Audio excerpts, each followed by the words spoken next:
Cash Flow Diary Podcast, Episode 10. Congratulations, you showed up. Give yourself a high five in celebration of your success. Welcome to the Cash Flow Diary, where new and experienced investors come to take confident action towards their goals. Your host is a family man, a real estate entrepreneur, investor, coach, and instructor. As a master facilitator of Robert Kiyosaki's Cash Flow 101 game, he's inspired many to begin their journey into creating cash flow for themselves and their family. And now, here he is to offer you the tools required to earn the income desired. Your cash flow coach, Jay Massey. Hello, listeners. It's time for another entry into the diary. Welcome to episode 10 of the CashFlowDiary.com podcast. For those of you joining us for the first time, make sure you go over to our website, CashFlowDiary.com. Get your free ebook, currently free ebook, Investing Made Easier Wholesaling. For those of you who don't already know, I started my investing career as a wholesaler, and what I've done is I've taken that and put it into an ebook complete with exercises and additional work pages that you can fill out and complete. And for those of you who do get that particular ebook, we will be holding a webinar series on wholesaling, and you will be the first to know and the ones allowed to attend. Make sure you go over to the website, CashFlowDiary.com, download that, and then go over to the first episode. That way you can find out a little bit more about me, about CashFlowDiary.com, why it exists, etc. And then you can decide for yourself, do I need to keep listening and downloading more episodes or not? Hopefully you decide to. If not, no big deal, but we'll see you soon either way. Now, what I want to do is talk about what episode 10 is going to be. Episode 10 is going to be your questions and my answers. Number one, your questions and my answers. Number one, basically about every 10 episodes or so, what I'm going to do is I'm going to take all the questions that we keep receiving here at the CashFlowDiary.com office and put them into an episode. I'm going to do my best to take the ones that I think we can answer in the time frame that we have, and the ones that I believe will do the greatest amount of good for the most number of people, not just US wide, but in some cases worldwide. So we get questions from all over the place, which is exciting. If you do have a question that you know you must have answered, feel free to send that in over to cashflowquestions at cashflowdiary.com. Again, that's cashflowquestions at cashflowdiary.com. So before we get into the questions and my answers, let's go with our cash flow quote. The quote is, "Take the attitude of a student. Never be too big to ask questions. Never know too much to learn something new." That quote comes to us from Mr. Og Mandino. Actual name, Augustine Mandino II. For those of you who may not have known, he definitely has written many books, and one of the books is The Greatest Salesman in the World. He has sold over 50 million copies. That's a lot of books. 50 million copies of all of his books combined, and it's been translated into 25 different languages. Amazing. Amazing. Just remember, take the attitude of a student. Never be too big to ask questions and never know too much to learn something new. I am that guy. I'm a perpetual student. I'm always learning more and more about people, about sales, about questions, about real estate. One of my favorite things to study is questions. In fact, there have been times where I've been known to go to a car dealership or even watch QVC just because I'm listening for the questions that the greats ask. Because when you have good questions, you can get even better answers. And more importantly, you can find out how to help people with your product or service. And studying questions can be a great way to improve your skills.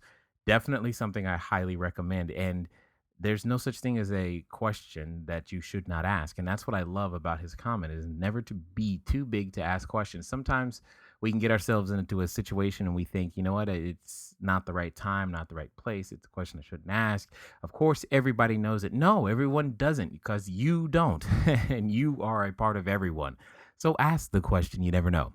Never, and I love this, never know too much to learn something new. That is one of the things that I enjoy so much about real estate, is that as I meet more and more people, you get to learn new ways of looking at things, new ways of analyzing property and running businesses, et cetera, et cetera. I get excited about all that stuff, and that's pretty much the job, right?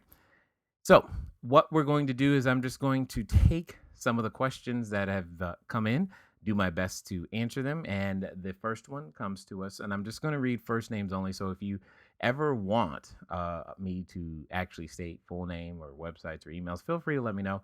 And in your email when you send them in, and I'll make sure I do that. But this one comes to us from John. And I'm just going to read the email that was sent in and one here. So here we go. It says, hi, Jay Massey and team. Your podcast is awesome, by the way. If you start off an email that way, you have a good shot of making sure that I read your questions. Anyway, here are a couple of questions I hope you can answer in future podcast episodes. One, how do you estimate repair costs on a single family home? I was like, oh, well, that's a good one. And the reason he asked that question is because he said, I am interested in learning wholesaling, but I am concerned that I do not have the experience or knowledge to properly estimate repair cost when looking at a house. So I'm sure there's a number of us out there who have that. For those of you who have met me in person or been to one of my seminars in person or seen me speak, you've probably heard me mention the fact that I've had a mechanical bypass. That's what I call it. I am not the guy that you call to even hang a picture or even something as simple as change the light bulbs. I can personally attest to the fact that light bulbs stay out a very, very long time in my house, simply because the skill set of simply changing a light bulb is a little bit challenging for me. So the question becomes is, if you're going to play this real estate game, how on earth do you do rehabs? How on earth do you do wholesaling? How on earth do you do anything without this particular skill set? Well, this is what I was taught and what I do and what I suggest. There are a number of ways to gain this information, but before I answer that question, first, John, what I want to say very directly is don't be concerned that you don't have the experience of knowledge. It's okay. You don't have the experience of knowledge. You can't have the experience or knowledge without having gone through the process. And this is one of the things that I've mentioned before, or definitely have taught to the members or those who are partaking of our cash flow creation system information. You know that you can't do two things at the same time. You cannot learn and look good. So you either look good because you already have the experience of knowledge, or you don't look good because you're gaining the experience of knowledge. So if it's okay, what I'm going to do is I'm going to say what you're looking for is how can you gain this experience of knowledge with the least amount of exposure / risk as humanly possible. That's what we're going to talk about. Well, one of the ways that I was able to do this is there's a book out there. It's called the Home Cost Repair and Remodel Guide, and it's published every year. It's published by Marshall Swift, so you can go to marshallswift.com and pick up that book, marshallswift.com. That book, it's probably going to set you back about $100, but it's the best $100 you will ever spend, because what it does, it has the ability to actually estimate either by component in place or rooms the items that need to be actually fixed. And what's interesting about it is that it's good for the U.S. It's good in any zip code, because what they do is they use a multiple modification factor based upon the zip code that you are actually going to be performing the repairs in. So, and then they give you like a couple of categories to be able to flip through and go, okay, so if I want, low quality, mid quality, great quality, that type of thing, and then you can multiply by a multiplier. You can say, well, cool, I need to replace 3 sinks in this particular single family house. Those 3 sinks should cost, of rental house quality installed in this zip code, they should cost X. And then what you can do is you can use that as a baseline for actually going over to a contractor to be able to figure out, hey, can you do these things for this? Now, what's interesting about this is that I've never run into a contractor who said that they can't do it. The only question is usually it's a negotiation of time, etc. And then you also have to consider, depending on the size of the project, you may be involved with Davis-Bacon. If you're not familiar with Davis-Bacon and anything regarding that particular regulation, then it just means that you haven't done very, very large projects yet, probably, and you haven't involved city or government funds. But even in those instances, you still have a good shot of using this as a guideline for what things should cost. So that's good. So that is one way. Another way is to, and this is one of the best things about real estate, is that you can always leverage, right? There's a wise gentleman out there named Pete Fortunato. He says things like, use what you have to get what you need so you can have what you want. Use what you have to get what you need so you can have what you want. So, what do you have? You have this particular property, right? Maybe you have it under contract. Maybe you have, maybe you've closed on it. I don't know. So you have this property, but what do you need? You need someone who has the experience of estimating these repairs or even actually executing and doing it. Well, there are many of those people. So maybe what happens is that you give something that they need in order for you to get what you need. And now, when I say that, don't think that means money all the time. Sometimes it could just mean that they want to understand how you did the deal. It could be knowledge, time, money, and credit. Those are typically the four components inside deals. And you can go through those in various different ways. But if you have one, you can usually leverage for the other or others in that case. So, in this particular case, what you're looking at is, hey, you've got the house. What you need is his or her knowledge. You put the two together so you can have what you want, which is usually, in this case, if we're talking about wholesaling, we're just talking about an estimate. But if you actually want to come out with a completed house, they probably can help with that too. So use what you have to get what you need so you can have what you want. That works out very, very well. If that doesn't work, Jen, what you do is you hire someone, a contractor, just simply to go around and you start following them. I mean, do whatever you can to just follow them everywhere you go, or everywhere they go, I should say, and use them over and over and over and over again until you get it, until you feel the rhythm, because there's no other way to gain experience except by going through the process of making the mistakes and not knowing what you don't know. But here's the caution. The question is whom do you wish to be inside your real estate business? I decided very, very early that I didn't have that skill set, nor did I want it. So I had the gift of not having it. Therefore, it makes it very, very easy for me to never be tempted to try to fix or estimate all these things on my own. I would rather have people who have been doing it for decades and use their knowledge, use their teams, use those things in order to have the best quality deal possible. So even if I'm not intending on keeping the property, I still want the best quality property because it'll be associated with my name, my brand, my whatever. And you want to make sure that your customer comes away with some of the absolute best product that you can provide. Sometimes that means not relying on your own experience. Okay, here is another question. It says, what real estate educational resources gave you the foundation for your knowledge and the ability to take action in the beginning of your career? Well, there are many different pieces to that question. And then in my opinion, when it comes to, real estate investing, you've got to have many pieces. You've got to obviously have some specialized knowledge, as they talk about in Think and Grow Rich. And you definitely have to exercise that knowledge. So as what is mentioned in The Slight Edge by Jeff Olson, there's a time where for learning and there's a time for action. You got to put both together to be able to learn it. But one of the most important pieces, in my opinion, is environment or community. You've got to have that too. And when I got first started, there was an educational company out there that I attended that had those components all together. And in fact, that company still exists right now because they're under the name of Renatus, and I'm actually now an instructor for them, which is kind of interesting.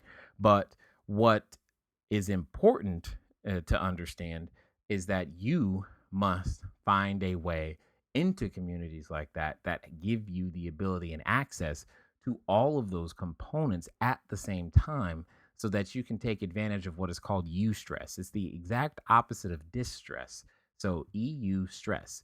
Eustress simply means that it's that same thing that happens when you experience peer pressure. So if you're around a whole bunch of people who are learning the same things that you are, doing the same things that you are, and experiencing the same challenges that you are, but yet they're still succeeding, at some point you start to feel weird for not taking the actions that you see the other people around you taking.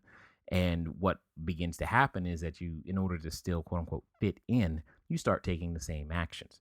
And you want to put yourself in that environment as much as you possibly can. And that's kind of the idea behind the whole membership. That's kind of the idea behind the cash flow creation system. And for those of you who already know about it, who are there, you have access to that, and that's what we're building for an online environment as well, so that you have some of those things together. But there's no such thing, and please remember this: there's no such thing as ever ending your learning process. We are all forever evolving, forever learning, and I still continually am learning and reading, et cetera, et cetera. If you've been over to the website, you've seen, the virtual book club, and inside there you see a number of the books that I've either read or am reading. And for those of you again who are members, you understand the discussions that we're having about those books, as we each go through them, etc., so that you can gain and glean more from each of those books to be able to go deeper, further, and help yourselves become bigger, better, badder investors. So thanks, John, for your questions. Again, for those of you who also have questions, feel free to send those in to cashflowquestions@cashflowdiary.com. What we're going to do now is I'm going to go over the cash flow question from last time. I believe the question was, in what country is the island located that Madonna references in her song La Isla Bonita? Now, for those of you who speak Spanish, please forgive me. I did the best I could, right? And what country is the island that Madonna references in about her song La Isla Bonita? It was on her True Blue album, February 25th, 1987, and the country is none other than Belize. For those of you who have been over to our Facebook page, you've probably seen some of the photos, etc. I was there a little bit ago. Beautiful place. I cannot believe how beautiful this place is. I mean, you could take, a kid's toy camera, go over there and accidentally snap the shutter and be upside down, and you'd probably get a postcard. I mean, just from the photo that was out there, it is absolutely one of the most beautiful, colorful places that I have ever seen. The people were great, the food was great, the company was great. I mean, wow, it was just amazing. Anyway, this week's question. Now, remember, guys, these questions are designed to, intrigue the brain and to help you in your journey of increasing your financial IQ, making sure that you continue to become bigger, better investors, not only just from the information that you hear, from the guests that you hear, etc., but also from understanding little things like this. So, this is actually something, the answer to this question is something that I'm doing right now. And that's pretty much what inspired the question. So, during your due diligence period, what is the name of the process you follow when you are ensuring the rent roll is accurate? I'll repeat. During your due diligence period, what is the name of the process you follow when ensuring the rent roll is accurate? See, one of the things you may or may not have realized is that sometimes when you are in the process of purchasing a property, one of the things you're going to ask for is a rent roll. It's just the seller submits to you a document that says these are the people that are staying in the property, and this is what they've been paying. This is what the experience history has been on the income and the expenses, etc. It's not quite a profit and loss statement. It's not quite a P&L. It's a rent roll. And when you get that, you have to ensure that it's accurate, and there's a process for that. Just make sure what you do is that you do this process. And what I'm asking for is the name of that process. So that'll be the question we will definitely answer on the next episode. Let's get back to the other questions that have come in. This one comes to us from Jim, and it goes as follows. It says, "Hi, Jay. I heard you speak here in Chicago. I loved it. Thank you so much." And again, that's another good way to make sure that your question gets read, is starting off with a compliment. Jim, thank you. I did have a fun time in Chicago with you guys for a couple of days, and it was awesome. So, and he continues. He says, "I know you started in wholesaling, and that is what I need to do starting out. How do I wholesale an owner financed property?" Great question. Great question. That is one of the things that I did to assist my wholesaling business in a great way is to figure out ways to provide financing within the purchase. So what it comes down to is when you're looking to be able to do wholesaling, or when you're trying to wholesale something that is owner financed, well, understand the following. At the end of the day, what you're trying to do is you're solving problems. That's what your business does. It solves problems, and it just happens to relate to real estate. So, in order to wholesale a owner finance property, you must negotiate with the seller what is known as non-recourse financing that does not, keywords here, that does not require the seller's approval of the actual end buyer. Now, this is all disclosed. We are always disclosing. Okay, there's nothing hidden. There's no trick. There's none of the sneaky stuff. It's all above board in writing, etc. You just got to let the seller know that this is how you do your business and that you will close. So long as the financing is non-recourse, which most seller financing is, not all, but most can be, especially if you negotiate it typically can be assumed and or sold to any other particular party or buyer. And it's just part of the transaction, but it's actually a very, very valuable part of the transaction when you think about it. Because if a property is priced properly for its condition, location, etc., that in and of itself doesn't mean that someone has the cash to pay for it. So there's always going to be some sort of financing involved. So even if you pay for it all cash, that's still a financing method. All right, because you're now paying an opportunity cost instead of an interest rate. So just keep that in mind. So when you're wholesaling an owner finance property, it's just the same thing. The transaction is the same. It's just that you have an additional thing to negotiate. Now you have to negotiate the terms of the owner carry. Is it going to be a note with a balloon? Is it going to be fully amortizing? Is it going to be interest only? Is it going to have monthly payments, quarterly payments? Are you going to have annual payments? When do payments start? Now, keep in mind that because you're negotiating owner financing, and just because banks like to receive money every 30 days doesn't mean that that's what you have to negotiate. That may not always be what's in the best interest of the seller or the buyer. And you need to be in a position to ascertain that, understand it, so that you can, again, solve problems, because that's what we do. We solve problems. Thanks, Jim, for that question. Last question today comes to us from Lance. Lance, this is what he has to say. He says, thanks, Jay. I listened to all of your podcasts today. That's amazing. He listened to all of the podcasts today. Is wholesaling possible without doing yellow letters in the U.S.? And if you can't meet in person with your seller, how do you close a deal? Is there a way not to spend a lot on marketing and get in touch with sellers? Thank you, Jay. Okay, so here's the answers. One of the unique things, for those of you who've listened to the first episode, you already know this, but one of the unique things is that I was not afforded the opportunity of a marketing budget when I first started. I barely had the funds to eat. So that was just the reality of the situation. So everything that I've learned to do has to be darn near free or really close to free in order to make that happen. I have personally not used, yellow letters. I've tried direct mail for when I purchase notes, etc. And, that works. There's nothing wrong with it. It is, can be a little expensive. There's nothing wrong with yellow letters. So I want to state that first and foremost. Yellow letters work. And at the end of the day, it's all about what you're going to do. In fact, let me say this. Everything works, nothing doesn't. And what's most important, the best, here is the key. Here's the secret. I know some of you are thinking it. What is the absolute best marketing method? The best marketing method is the one that you're going to do consistently, period. I don't care if that means you tattoo on your forehead an 800 number and you walk around. That's fine. Someone will call you simply because they want to know, why on earth is this person walking around with a number on their forehead? Okay, here's the point. What you do is not as relevant as that you do to me. All right. So is wholesaling possible without doing yellow letters? Absolutely. No matter your location. But what is impossible is that if you don't tell anybody that you're looking to buy property, you never will.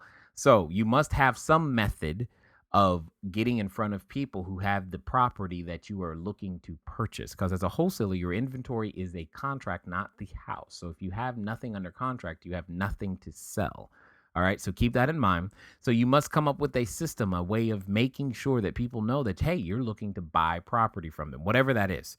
Okay. And if you can't meet in person with the seller, that doesn't really matter to me, because remember, my investor identity is such that I don't need to see the person or the property, because there are other people who need to see the person or the property.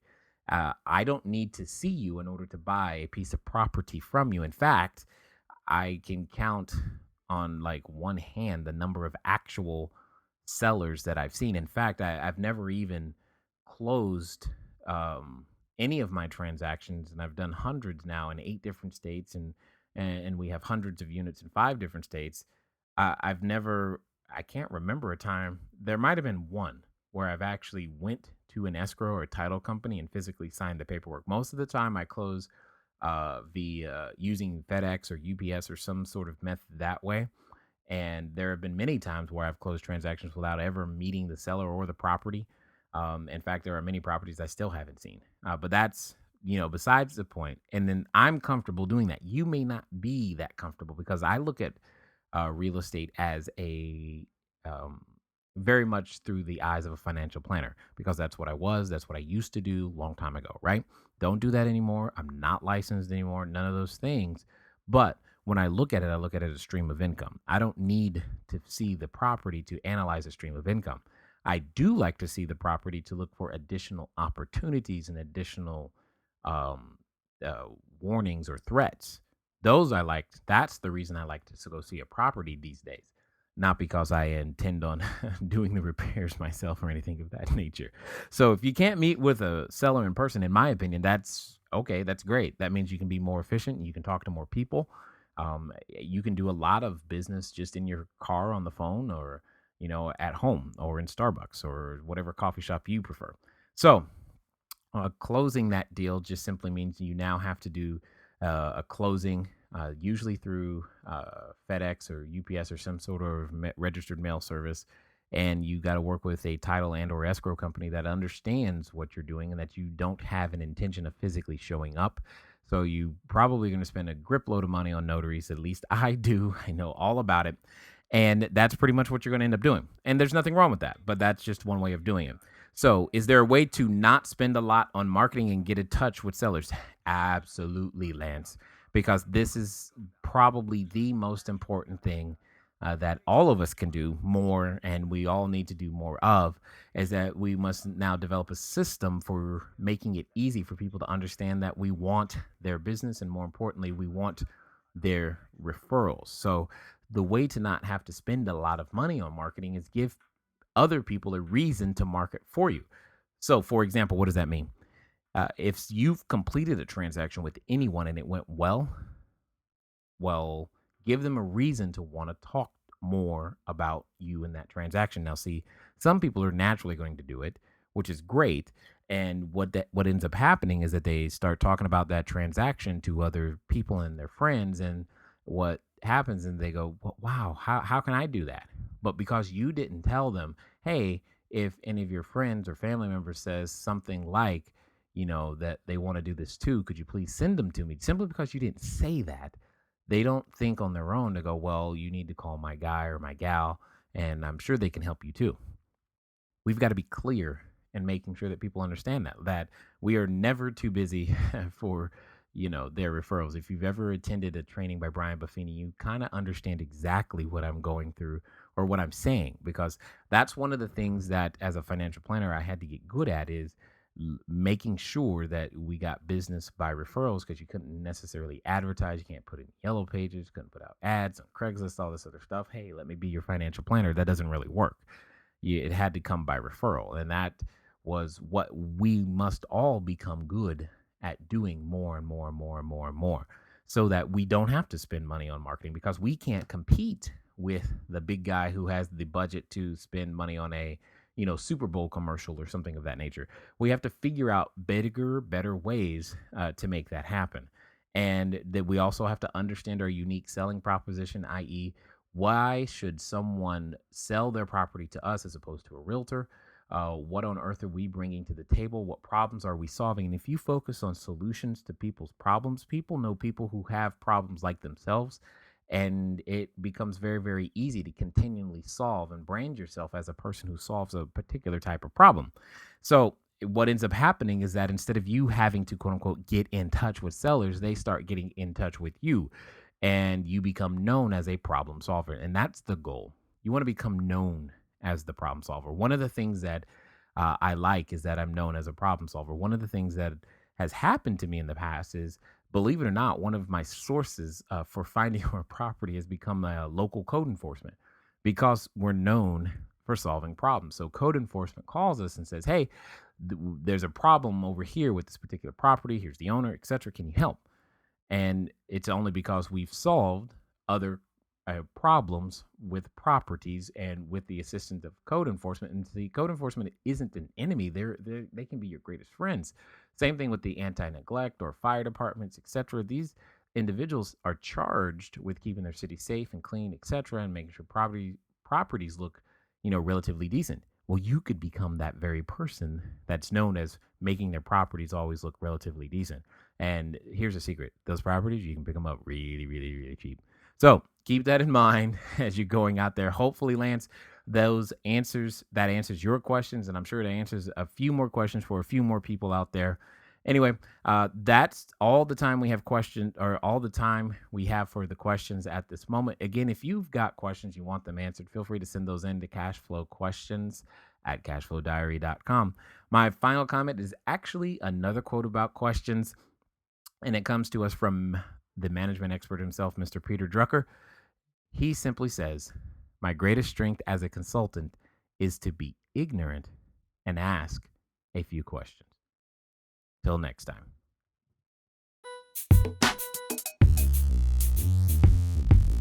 Thank you for investing your time with Jay Massey and the Cash Flow Diary. When you have a moment, please visit iTunes and leave a positive comment about the show. And go now to our website, CashFlowDiary.com, to take advantage of our free business building course, Cash Flow Foundation. Gain the knowledge, understanding, and skill that will teach you how to never need a job again. Until next time.